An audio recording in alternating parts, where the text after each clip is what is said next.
gonna snowball and defend and drag the game for the PA. PA is gonna need some time. Yeah, sure. He's slow, but I think Timbersaw is gonna be able to provide that. What if they rotate the supports and the tiny timber? That's the only way that I think they. Yeah. It's a big commitment. There's big commitments, a lot of different questions. Either way, Liquid one game away from securing themselves going to the main event here, playing on stage. Let's jump on into it. Game number 2. They're going Trent. Thank you so much, Nat. Oh man, Ame PA. Let's go. I'm ready. It's been a while. It has. It's the first PA of the tournament here. They've tried to make it work. They played it recently, a couple months ago at the World Cup. Did not go too well. But, you know, get that Battle Fury, like the panel said, take some time, farm up some items, and come back as the roaring force that you can be, Ame. Maybe. I mean, the thing about it is, if you think back to those old days, he was like the guy that would go Aghanim Scepter Rapier. And it was just this like blow up that one target, go from target to target to target, keep on killing them. And that style of Dota, you know, people talk about how it's changed a lot. It definitely feels like it's one of those dynamics where like you have a hero that doesn't really kill people that often. Even in that last fight, right? There was the Satanic where Mickey just barely stays alive, and it's a matter of like who can kind of grind out a fight a longer period of time. We'll see if they can make the switch up and have PA actually blow up a couple of these guys. I'm just confused though, because it's not a ranged carry, so I don't really understand why it's being played at TI 13. That's a good point. You know, you're not wrong. The road to TI has been many a ranged carry, not much of a melee carry. True. And then, of course, that methodical facet that we hovered over and saw right there as well. The 6 attacks, and then you manage to get that crit afterwards. It's that little bit bigger. So we'll see some pretty big hits if he can get to it. Time will tell how this ends up working. And back in the mid, Puck again. XM says, fine, you did it to me last time. I'll try and do it to you this time. Should have a better game, I would imagine, than last time against the Viper. Yeah, 100%. This should be a better time for the Puck. But then again, I mean, it's Tiny. Tiny is considered another like counterpick to the Puck in the mid lane. Maybe not so much in the laning stage as the post laning stage. Some quick blowups there, and 3-3. Little bit far up there, gets taken down. First blood over to Ame, I believe, got the credit. Yeah, that's really nice. I mean, that's one of the things. If you can get to a quicker battlefield, that's amazing. And PA is one of those heroes that, like, you've got this natural slow that's built into it. If you have the damage that can follow it up, you do manage to have a kill in lane. Kind of cool. And, you know, we say it is a melee carry. That's one of the benefits of PA, though, is that when you have the dagger, you can actually utilize that, too. So you're not quite as shut down as some other heroes can be. As you can see there, trying to work with that for the CS. And DY there to scoop up a couple of denies. After the fact, forces out the Shadow Realm. Back to it. Yeah, it'll be an interesting one watching this, and also what Mickey's rotations end up looking like. Playing the position 1 Nature's Prophet, already 7-4 versus that 4-1 on the Timbersaw and Insania. He's going to take a beating in this lane for sure. Yeah, only 1 game so far for them for that Nature's Prophet. And that was for Nisha, so we'll see what kind of changes they can utilize out of that safe lane instead. Couple different ideas for the Nature's Prophet lately. You got the Max Treant, you got the Max Sprout with like much more magic base and just like nuking people around the map. So, see which way he goes. Most importantly, get a lot of TPs going. Insania. Oh, getting body blocked by the Treant. They decide to turn and fight Xingqiu, see if they can bring him down. 6 stacks, a 7th, and he falls. Oh, a nice little bait coming out there from the Clockwork. Yeah, I mean, we're expecting this to be a pretty good lane for XG. You really don't want to be giving up kills here. Like, you have heroes that can space away from the Clockwork, so it's kind of hard for Insania to get his full power out here. But just a bit too early for the Batrider to really punish him. And Insania, you're seeing him like sort of walk this fine line where if he can manage to get on top and start to whittle people down, it feels good, but you really have to bait them into a bad position, I think, more than anything else. As the break and then the double root turns into a death for DY. Okay. I mean, this could be an issue. Despite that first blood going the way of Ame, this is not going to be an easy lane either. Yeah, 3-3, of course, one of the more popular Visage players lately. Oh, whoa, that was kind of crazy. That was well played. Cogs to break the trees. Who says that 5s don't have reactions? It's all that Oracle play, you know? Oh, yeah. He's always ready for the saves. This time he's just saving himself. You were talking about that as a potential pick. That could have been fun, but then Boxy's has to play the Clockwork, you know? Yeah. You don't want Clockwork 5 is so good. The ability to just like help your team so much throughout the entire game, as we just saw in the previous one when he played it. So, we're seeing Liquid manage this lane pretty effectively. They push it out, get the 3-minute Lotus. Now can try to head on over if they want to and help secure mid runes, but they certainly don't have to. A little bit of Cogs pushing around, misses on that one for XXS. Not what he wanted. Almost got the next one too. But all of the lanes right now looking really good for Liquid. They're winning in 2 of them, and then in terms of obviously up top, it's not a huge win, but it's you know, about even.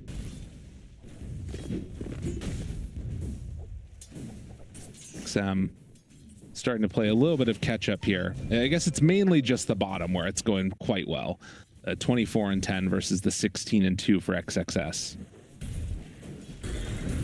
Man, he's using that second point early on in the Cogs too. Like, unfortunately, he missed that other hit because, like, typically, you know, you like to get the other 2 points of battery cell first, but makes sense, right? If you can get some mana burn onto this Timber Saw, because the more levels on the Timber Saw, the more likely you're gonna have some threat onto Mickey. So try and reduce that. Yeah. Especially with the exposure therapy innate, where you're getting the mana every time you cut the trees, like Jenkins was talking about. It can have some issues in combination with Sprout, of course. You think about if you were to max Sprout and try to nuke him, then he's also just going to be getting mana back every time. Right. It's a really interesting lane because you can kind of mess with the Timber Saw in 2 ways. You've got, like you said, the breaking of trees with Cogs, but then also, you know, later on, if there's a Timber Chain, maybe you can drop a Sprout down to try and interrupt that. Yep. There's some outplay potential there that you don't normally see. Gotta say, mid is going exceptionally well for XM. Yeah. It's 31-4 to 29-3. Like, this is totally fine. I didn't expect him to get like smacked around or anything, but you know, you kind of expect to see a few more denies generally. I mean, he only only off of the CS right now. Yeah. Yeah. I guess just because by the nature of like the matchup these days, and tree throw is only at 1. The bonus isn't as good as it used to be, but still kind of crazy. And it does feel like this is going to be a really good niche pick for the game, too. Something that's worth thinking about is XM's going to get pushed back there by the Cogs for a moment. But the idea of, like, you know, finding a blow up onto PA. PA is going to be vulnerable to Tiny for a very long time in this game. Once eventually there starts to be some of those movements. As 33 taking some hits. But with the TP rotations in, they're actually going to toss the Visage in. 33 is like, sir, is it going to be enough, though, that they can bring down Ame in some trouble, wants to get out, but nowhere to go.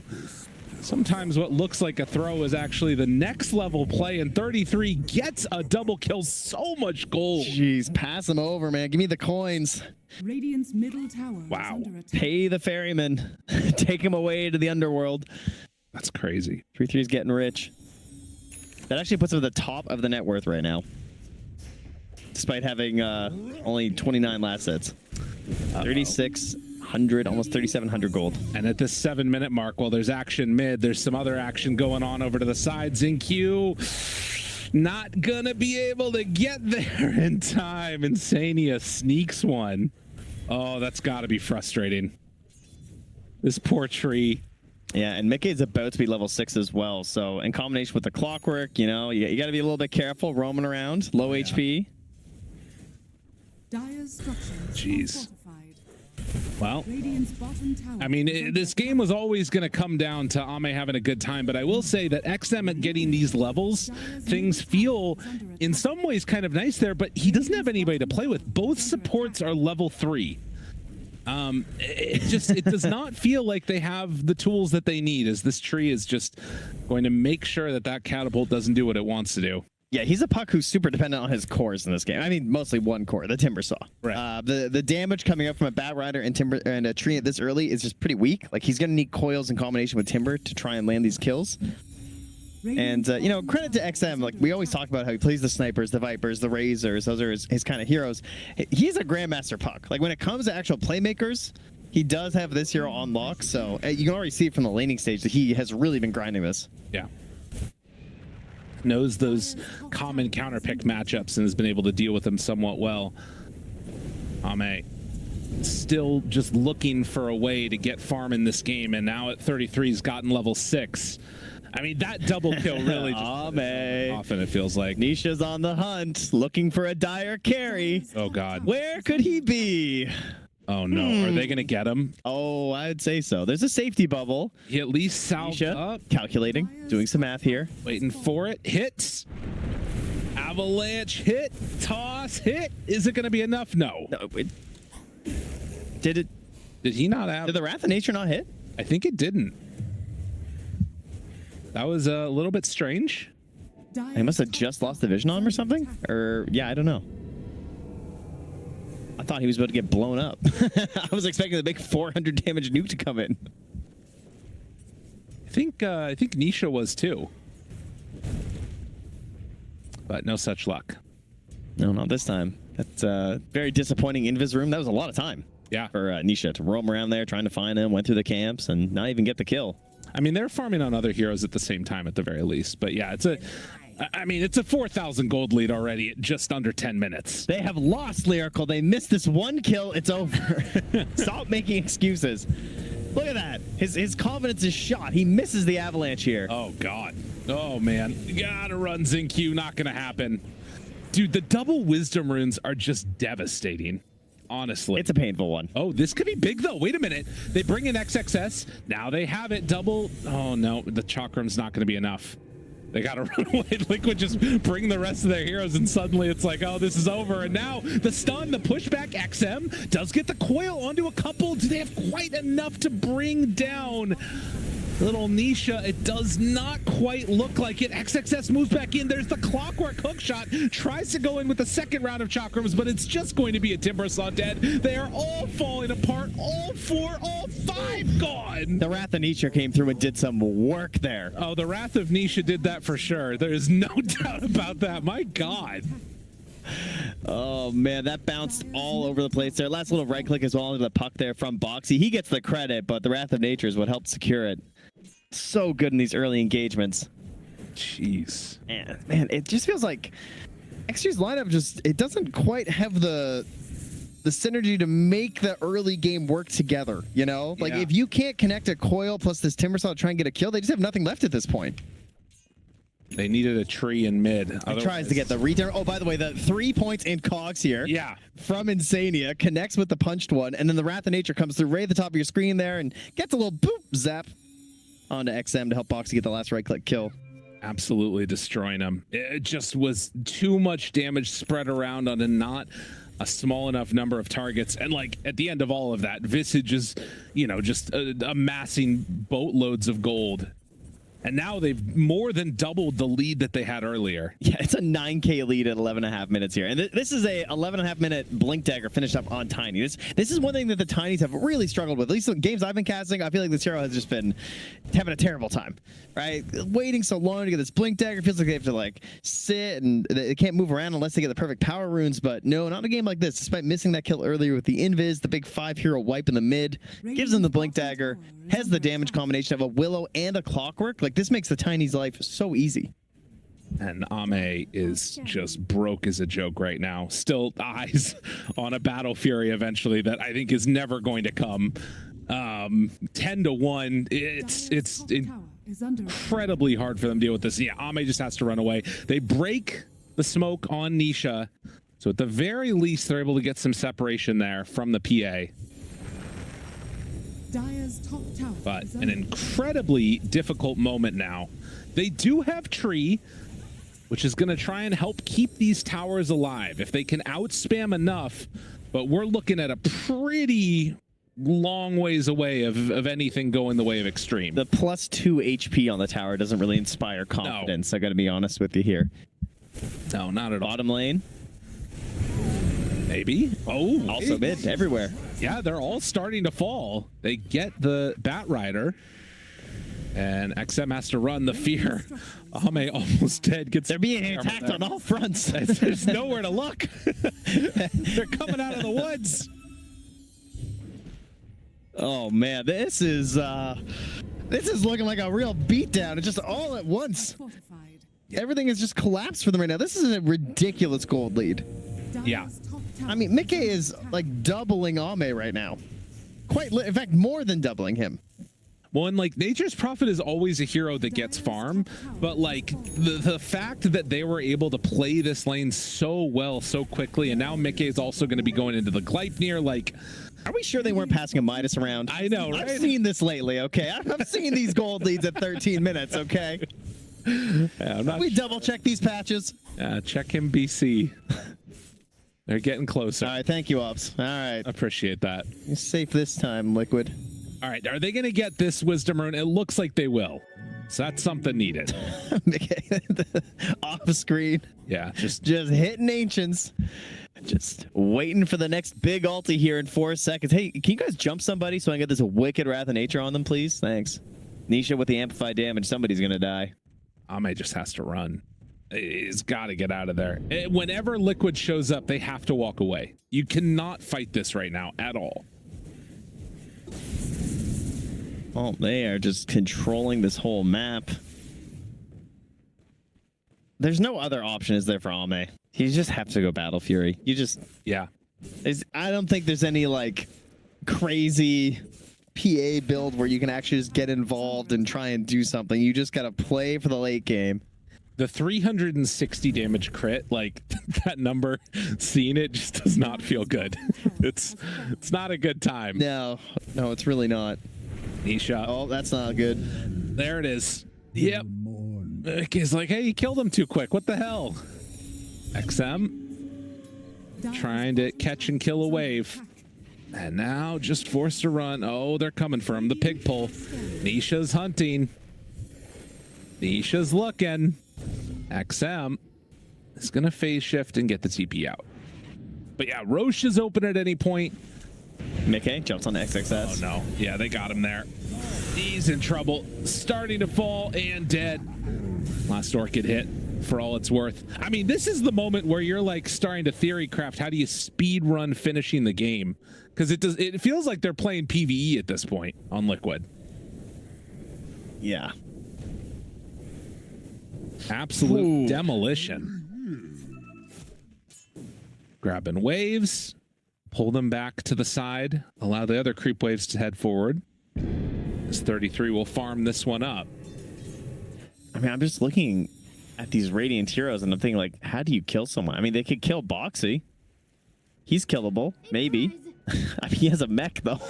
Yeah, like, if he Shadow Realms, realistically, I mean, I guess, again, the Puck and the Timber playing together is going to be like your recipe for success. Except if they play together, they can't be farming and doing anything. Yes. But if they're farming, then the rest of Liquid is also just farming. Yes. So they need Liquid to be the ones who are coming and trying to make some sort of maneuver and overextend, but Liquid are just like farming their way to objectives. So they're not really missing out on anything, and then they're taking down your part of the map. Yeah, they have been wholly under control. And the other thing it's nice here is these like treants that get summoned, they do a lot more damage to towers now. Honestly, I wouldn't hate them going high ground. It seems like that's their option. 17 minutes forcing out the glyph on the tier 3 tower. I mean, that's good enough, but if they want to, they can keep going. Radiant's bottom tower. Do you have a pipe done here for XXS? Perhaps Toss back to overextend? Find him immediately onto him. Pipe, is it going to be enough to keep this man alive? No. The Terrorize and Fear comes out. Now XinQ, he's also caught more trouble as they try and toss back. XinQ don't even need to. The coil means you have to stay at our high ground. As Liquid will take the first tier 3 tower. This got to be one of the earliest ones in the tournament.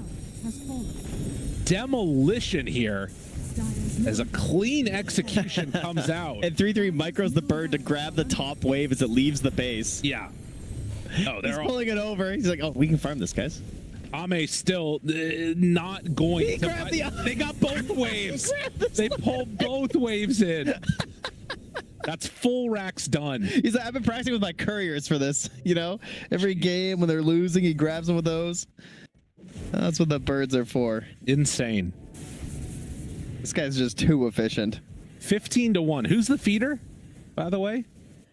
No. Oh. Yeah, but he's top net worth, so he can 33. pass. It's okay. Unbelievable. Oh, actually, he's not top net worth. Mickey is right. You'd be top net. Yeah, no pass. That's what's going on there. Zombie. They're all surrounding him. I think that they could still kill. You probably need Nisha. As they get set up. Smoke. The birds, they move forward. They're trying to scout out. They don't know. Now the flame break pushback runs in, tosses one away. How's it going to work? They're immediately going to take down XinQ, trying to see if they can get this finish onto XXS2. Everybody is surviving. XXS is gone 17-1. There's the hookshot connection.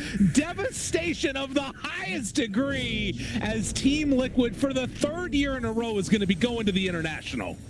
That's right. We'll be seeing them at the Royal Arena, and they're looking pretty happy about it, doing it in very stylish and fast fashion in Game 2. Whoo, man. Didn't need to wake up this morning. They just get right out of bed, roll on over, and take down